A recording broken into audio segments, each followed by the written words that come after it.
Rimaykullaki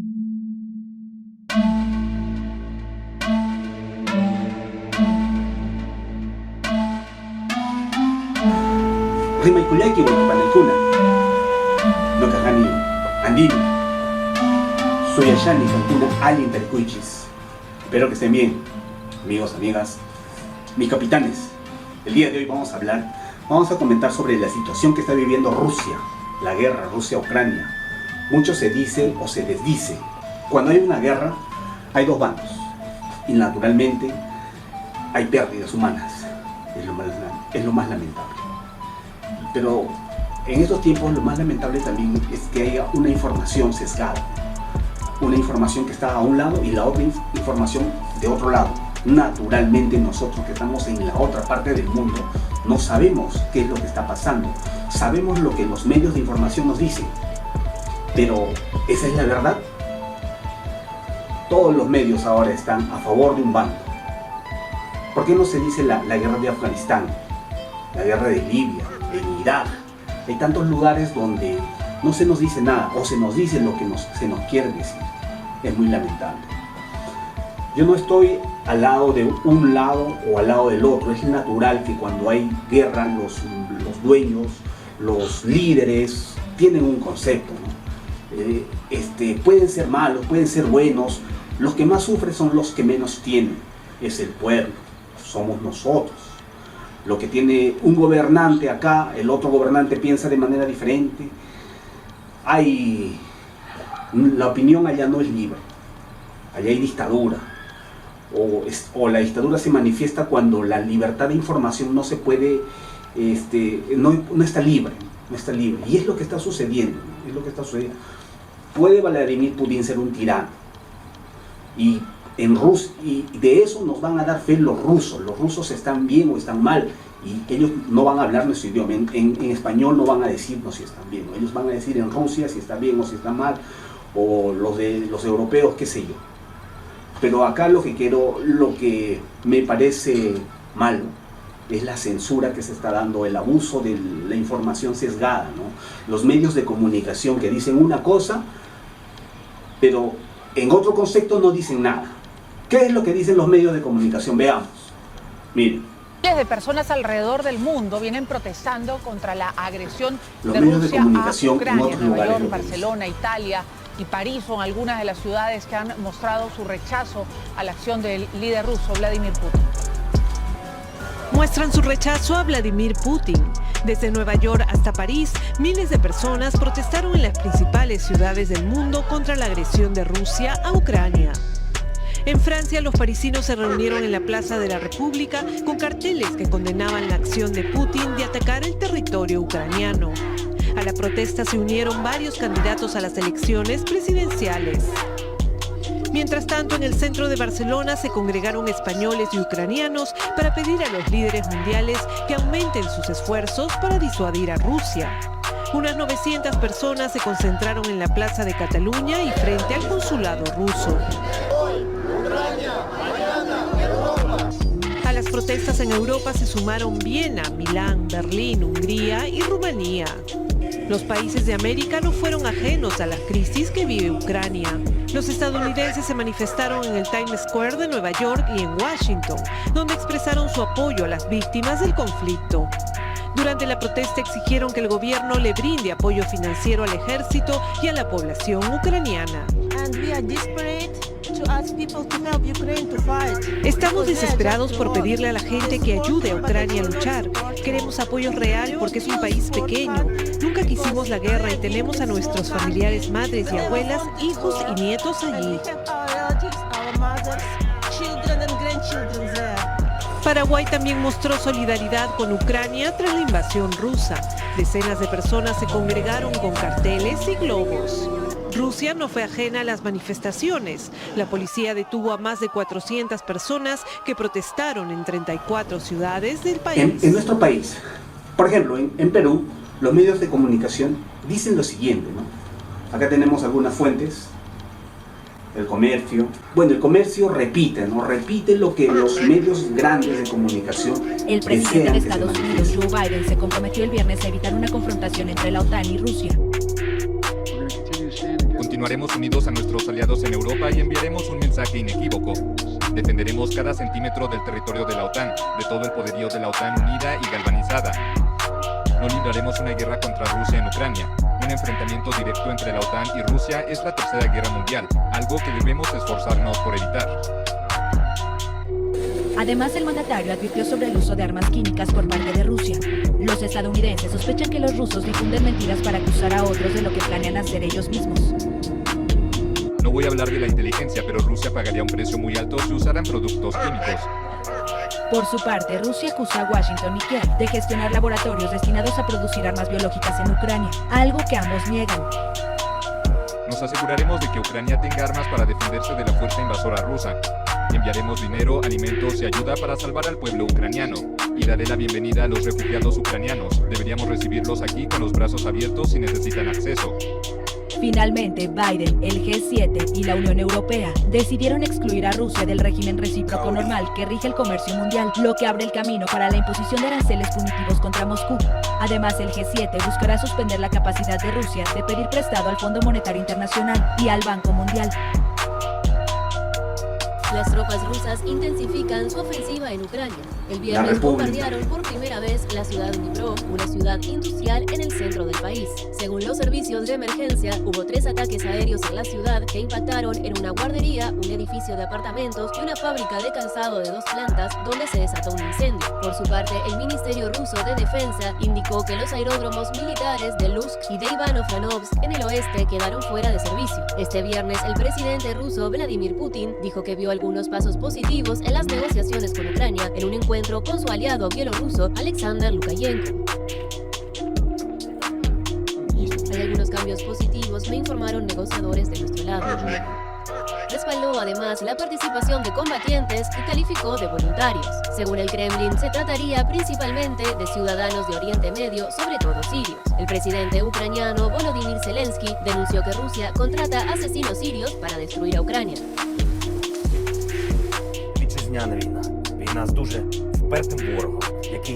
Esta es una guerra patriótica, una guerra con un enemigo muy testarudo que no presta atención a los miles de sus propios muertos, sus propios soldados muertos, que está reuniendo reservistas y conscriptos de toda Rusia para lanzarlos al infierno de esta guerra, que ha decidido contratar a mercenarios contra nuestros ciudadanos, asesinos de Siria, de un país donde todo ha sido destruido, como lo que están haciendo aquí, a nuestro Mariupol, Kharkov, Okhtirka, Chernigov, Volnovakha, Izium. El conflicto ya ha provocado más de 2,5 millones de refugiados, según el alto comisionado de la ONU para los refugiados, que estima que otros 2 millones se han desplazado a otros lugares del país. Bueno, en Perú también no solo son medios de comunicación, sino también están sesgadas de acuerdo a los youtubers, influencers de cultura. Por ejemplo, acá tenemos a Hugo Shugo. ¿Qué nos dice? Aparentemente es neutral. ¿Cómo están, amantes de la cultura y de la historia? Hoy vamos a saber todo acerca del conflicto entre Rusia y Ucrania y vamos a explicarlo desde el inicio, o sea, desde cero. Este video es completamente informativo y educativo. Todo comienza en el año 2013. Ucrania pasó a ser dividida en una guerra civil desde esa fecha. Este conflicto se llama la Guerra del Donbass. Pero en la neutralidad, veamos acá a su comentario que dice. No es neutral que nos digan en esta región. Para una opinión neutral no es que está en Crimea, por ejemplo, Crimea no está en disputa. ¿Qué pasó en el año 2014? La región de Crimea organizó un referéndum solamente en esa región para preguntar si querían anexarse a Rusia o no. ¿Cuáles fueron los resultados? El 96% dijo que sí a la anexión rusa. Pero la comunidad internacional, así como la Unión Europea, no reconoció este referéndum por dudar de su garantía democrática. A pesar de esto, Rusia anexó de facto a Crimea. No se puede decir de manera neutral a quién le pertenece Crimea. Es una región en disputa. Para la ley rusa, Crimea pertenece al Distrito Federal del Sur. O sea, ya es parte de Rusia en la práctica. Pero en la teoría debería seguir siendo parte de Ucrania. Así que la única forma de definir esto de manera neutral es que es una región en disputa y nada más. Pero Crimea no era la única región de Ucrania que se sentía parte de Rusia. Hay dos más que son muy importantes. Se llaman región de Donetsk y Lugansk. Crimea ya ha tomado una decisión y es parte de Rusia. Bueno, para entender esto nos vamos hacia el contexto nuestro, ¿no? Hace años, cuando ocurrió la guerra con Chile, Tacna y Arica ha sido administrativamente cedidas para el vecino país chileno. Tacna y Arica en teoría estaban en disputa, pero los tacneños que estaban bajo la administración chilena en ese tiempo se sentían peruanos, son peruanos, eran peruanos, son peruanos y van a seguir siendo peruanos, ¿no? Pero en ese contexto, ellos, los tacneños, bajo la administración chilena, se sentían peruanos. Arica también, Tarapacá también, ¿no? Había un sentimiento nacional, pero ha sido fuerte en Tacna porque al final han retornado, ¿no? Ahora, veamos, se nos dice en terreno en disputa, pero ellos, los ciudadanos que radican en Crimea, son rusos, entonces ellos tienen su identidad rusa, ¿no? Su idioma es ruso, su cultura, ¿no? Su idiosincrasia rusa, entonces no se puede decir que, entre comillas, es un terreno en disputa. Ellos son rusos, en la práctica son rusos. Es como decir en nuestra situación, nosotros andinos, nosotros somos una nación andina. Enfocamos, los chancas tienen una zona delimitada, el quechua chanca, por ejemplo, o los collas, los aymaras, es una nación andina.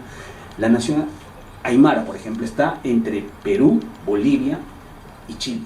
Ahí está la nación, pero geográficamente, demográficamente pertenecen a Bolivia, a los países, ¿no? Pero hay una cultura, hay un pensamiento, ¿no? Si se hubiese dado una independencia de los aymaras, bueno, ahí sí habría un sentimiento fuerte, ¿no? Eso es lo que más o menos está pasando para entenderlo, ¿no? No es que hay que poner una posición acá a decir, y la geopolítica la manejan los grandes, poderosos. Por ejemplo, cuando nos han devuelto Tacna, eso fue no gracias a un reclamo, una disputa, que no, eso fue geopolíticamente porque cuando se partió Colombia, cuando se independizó Panamá, para la administración del canal de Panamá, se ha creado un país. Panamá se ha creado y se le ha quitado a Colombia. Pero para compensar a Colombia, han agarrado un terreno en disputa con Perú y se la han pasado a Colombia, en compensación de Panamá. Y para que Perú no quede disconforme, ya se le devolvió Tacna. Fue de esa manera, ¿no? La independencia de Panamá ha sido un movimiento de los grandes intereses mundiales, ¿no? Es lo que está sucediendo. Ahorita no se va a decir nada y metámonos en la cabeza, ¿no? Que ¿por qué Crimea? ¿Por qué Ucrania? Vamos a tener un sentimiento de Ucrania. Bueno, son muchas cosas. Esperemos que se mantengan los medios de comunicación para tener la idea completa de los dos lados, la información. Se ha censurado, se dice muchas cosas en la guerra, pero veamos acá, se ha censurado a RT. Tenemos acá un extracto, vamos a poner...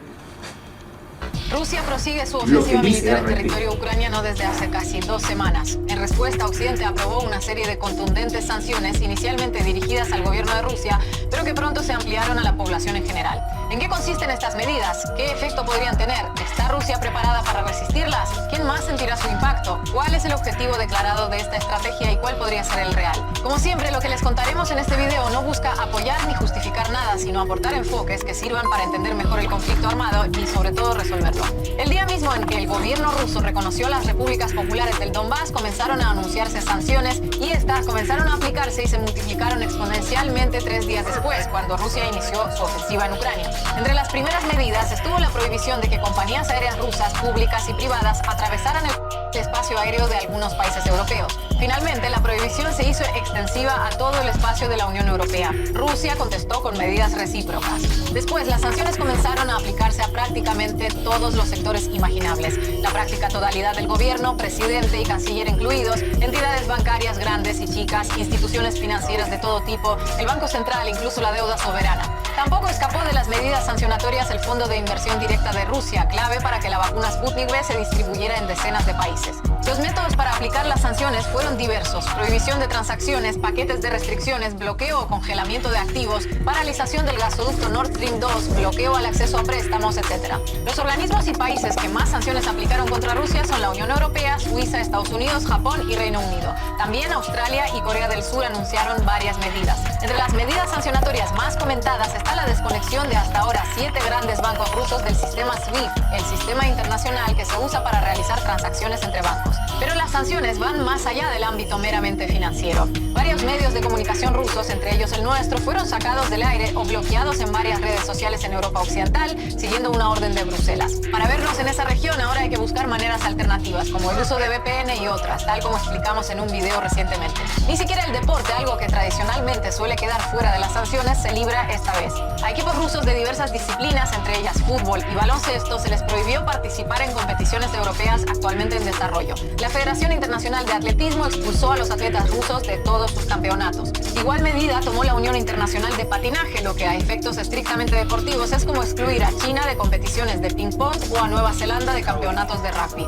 Hasta la participación de los atletas paraolímpicos rusos presentes ahora en Pekín para los Juegos Olímpicos de Invierno fue prohibida por el Comité Olímpico Internacional. También tuvieron lugar otras sanciones de carácter casi surrealista que alcanzan a mascotas o hasta escritores rusos fallecidos hace 150 años. Así como medidas que, sin ser sanciones estrictamente, suponen una forma de boicot, la retirada de decenas de marcas y empresas del mercado ruso en prácticamente todos los ramos: IKEA, Inditex, Netflix o Microsoft, por nombrar unas pocas entre una lista larguísima, anunciaron que dejaban de operar en Rusia. El efecto de esta batería de medidas en todos los ámbitos comenzó a notarse en varios indicadores de la economía rusa. El primero y más obvio, el derrumbe del rublo frente al dólar, que llegó a desplomarse un 25% en la primera semana. Ante esta situación, las autoridades rusas tomaron varias medidas, como subir la tasa de interés del 10 al 20% o limitar drásticamente las transferencias de divisas al extranjero. A pesar del indudable peso que tienen estas medidas en la economía rusa y que seguirá en aumento de alargarse la guerra, las autoridades rusas confían en que el país puede soportarlas, apoyándose en su potencial exportador y la diversificación de su cartera de clientes en años recientes.